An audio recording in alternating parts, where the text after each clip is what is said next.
Senhor esteja convosco. Proclamação do Evangelho de Jesus Cristo segundo João. Naquele tempo disse Jesus aos fariseus: Eu parto e vós me procurareis, mas morrereis no vosso pecado. Para onde eu vou, vós não podeis ir. Os judeus comentavam: Por acaso vai se matar? Pois ele diz: Para onde eu vou, vós não podereis ir.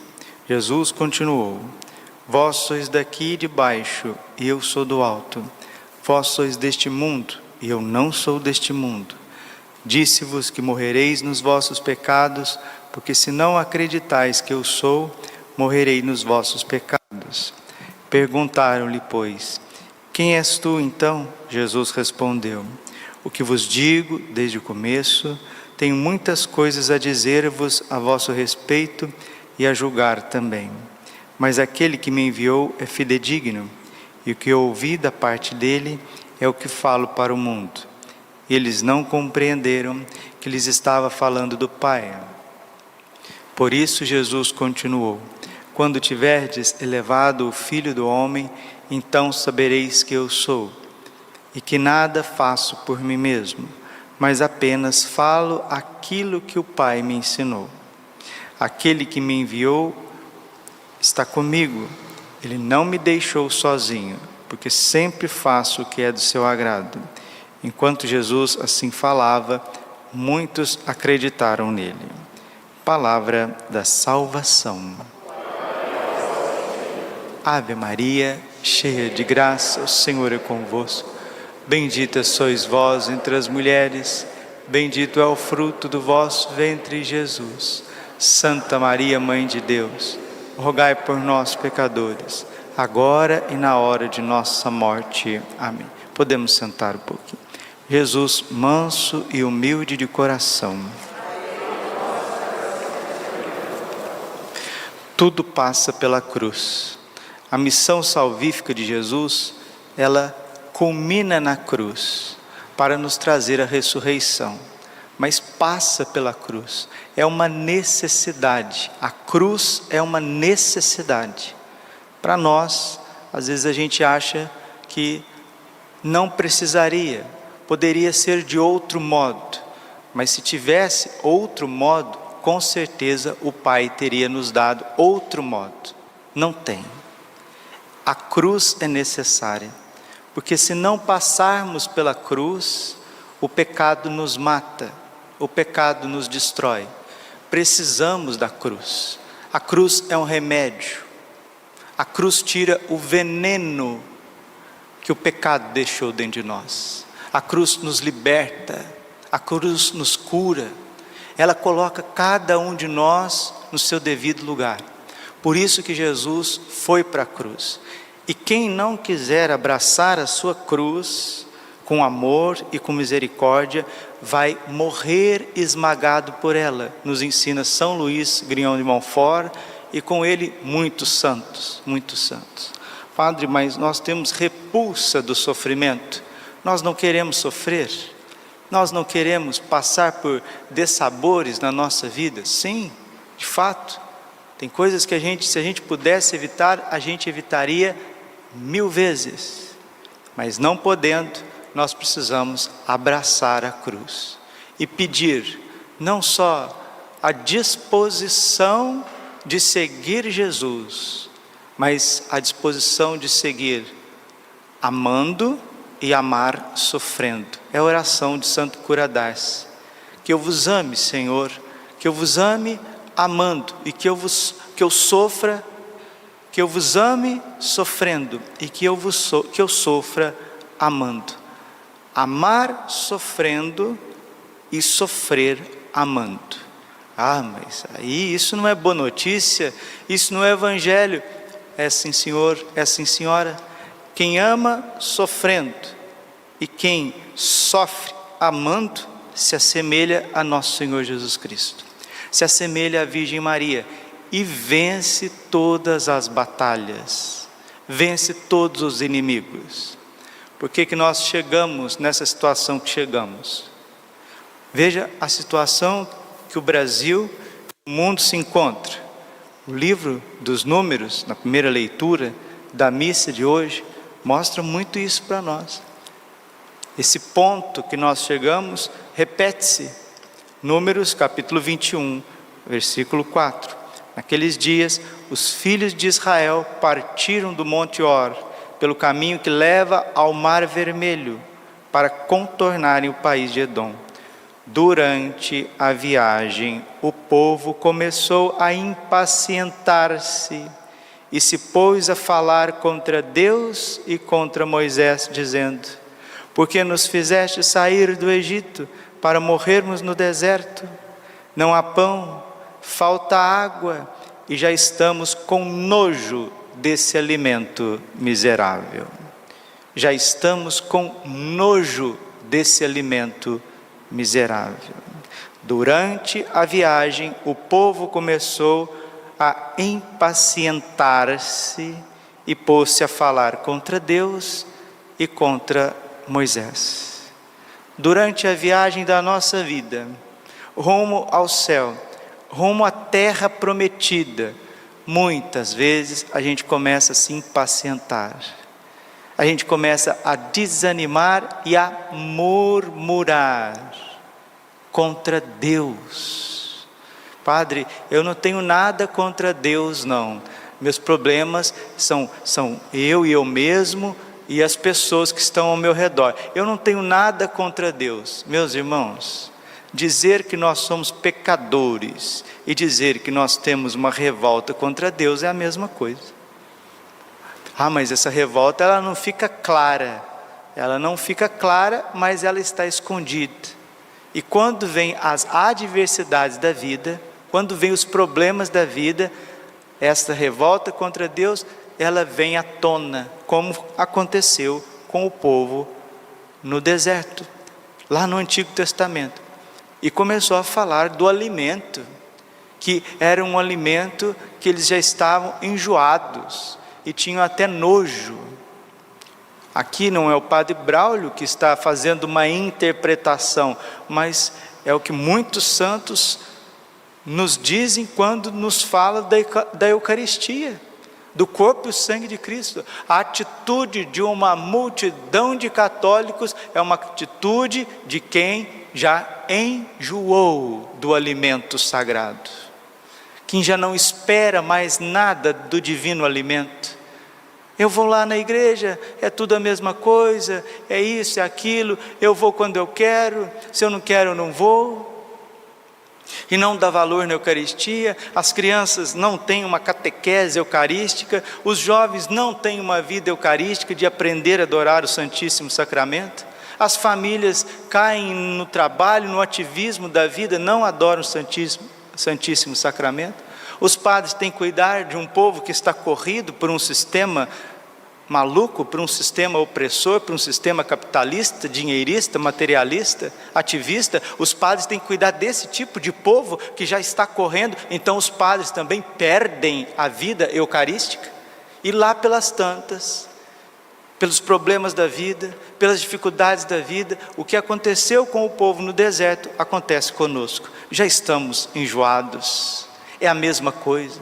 Gente, qualquer um de nós que fizer um bom exame de consciência, você vai perceber que existe diante de nós uma certa dúvida, um certo receio, um certo minimalismo diante da presença real de Jesus Cristo no Santíssimo Sacramento.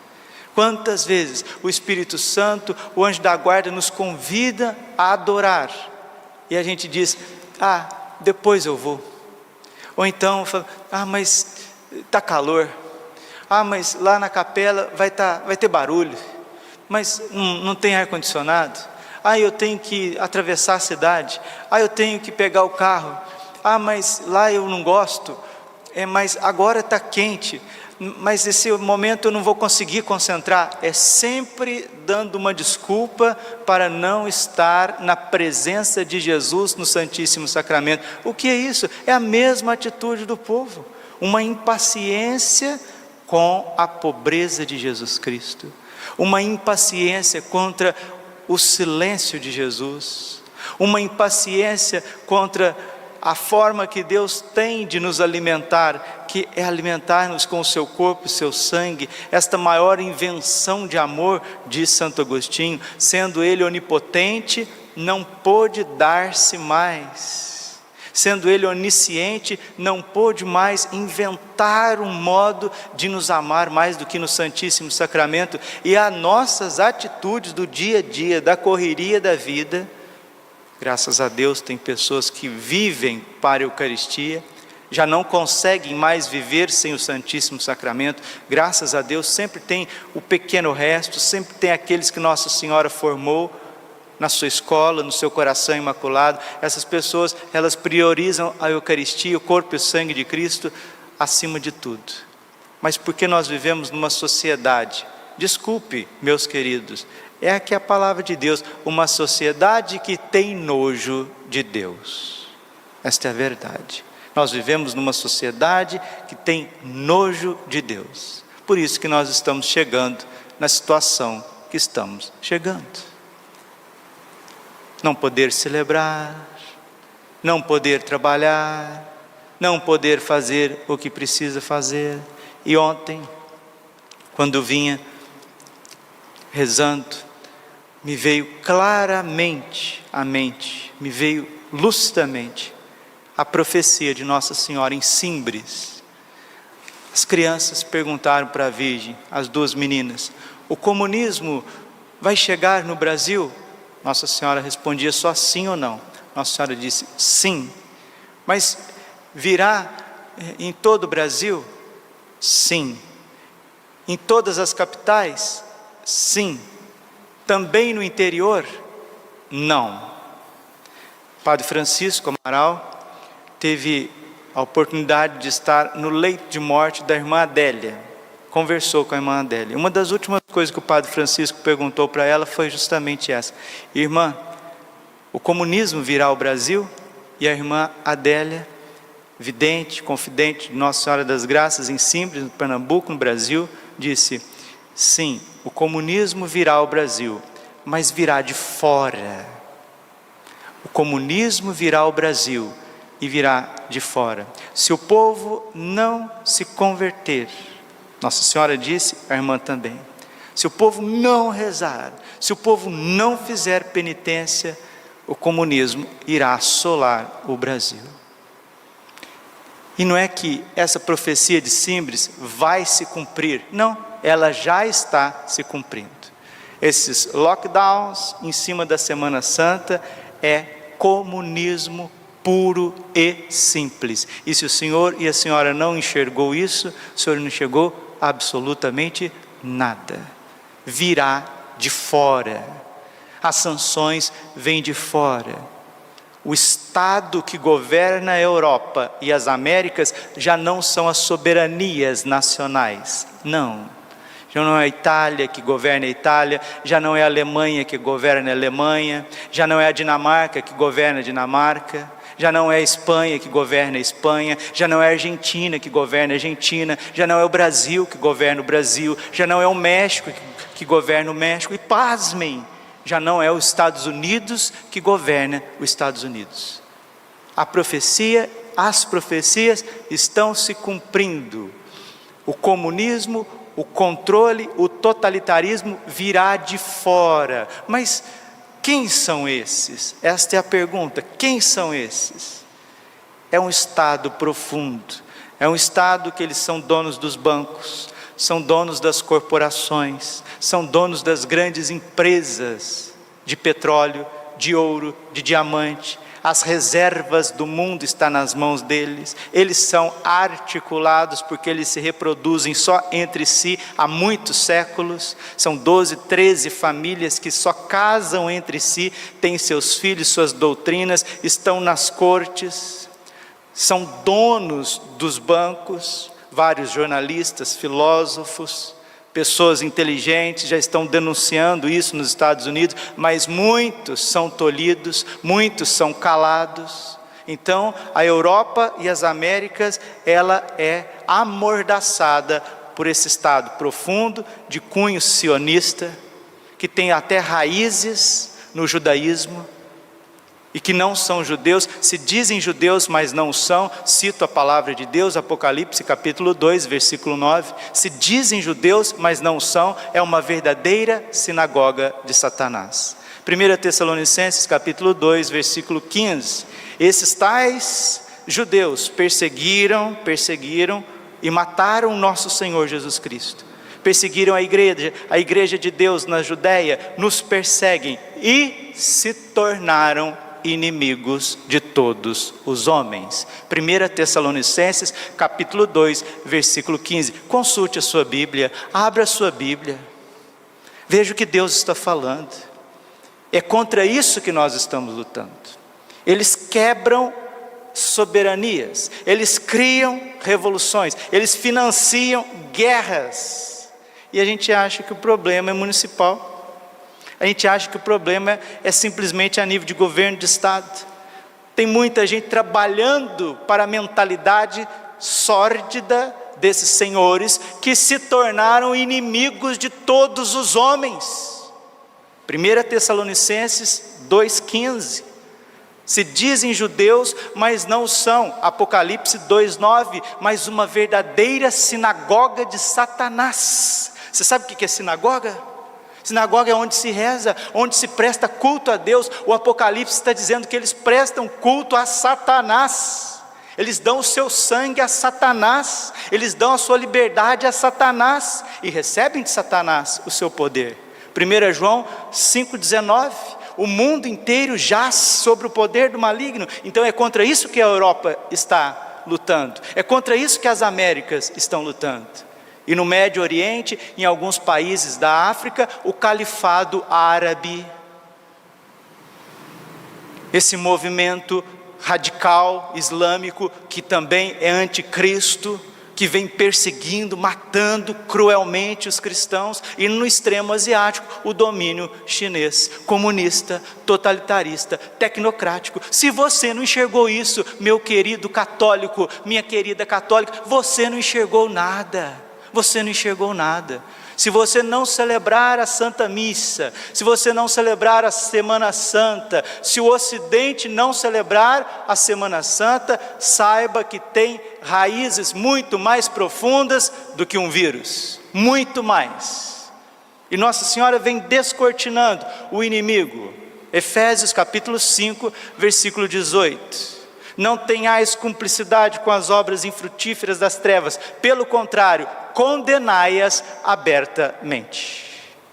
E foi porque Jesus condenou esse sistema, que já vigorava na época de Jesus, que ele foi crucificado. Mas Padre, nós não temos esperança? Temos, se obedecermos o céu. Atos 5,39. Mais vale obedecer a Deus do que aos homens. Precisamos, se estamos numa batalha, e estamos, nós precisamos desembainhar a nossa espada, que é o rosário.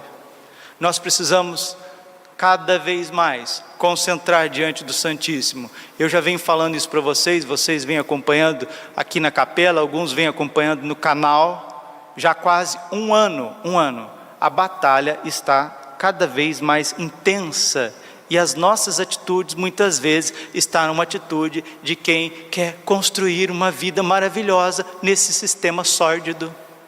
É isso que vocês não conseguem entender, meus filhos. Vocês não conseguem entender isso.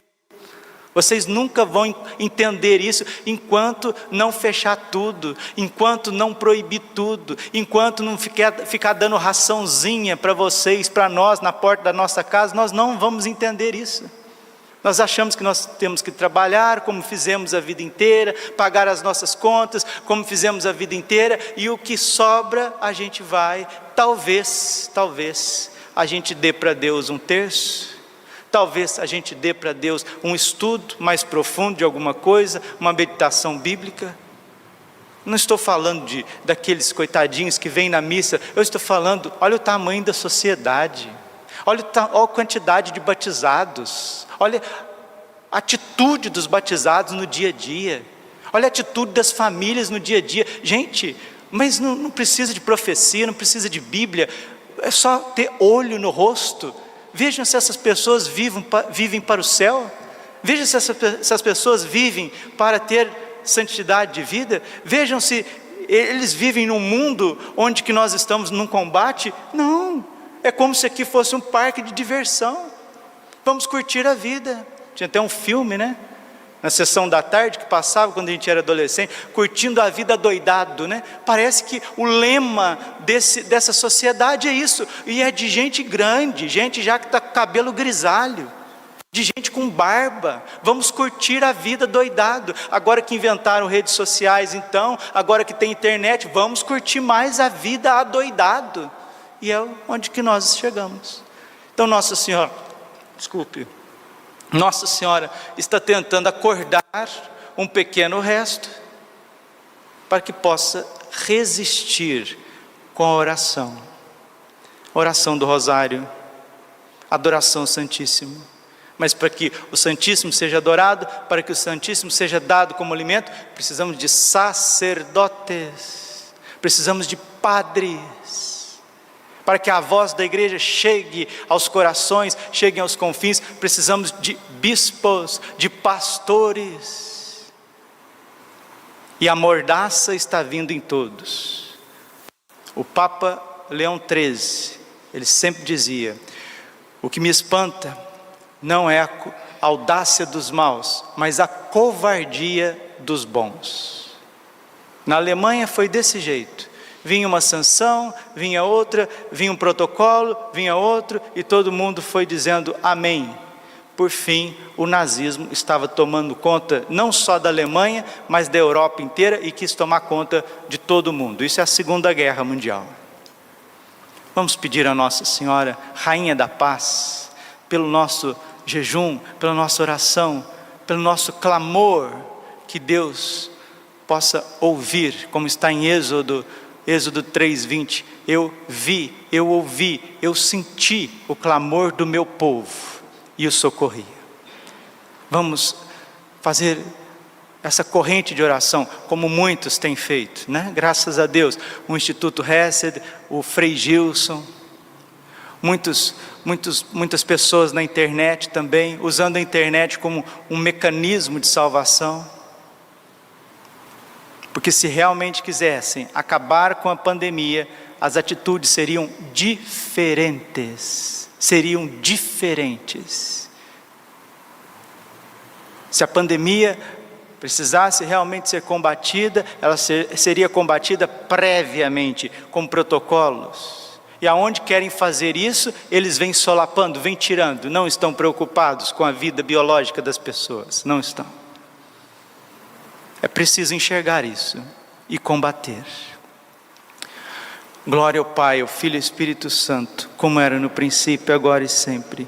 Coração imaculado de Maria, confiança, saúde e vitória.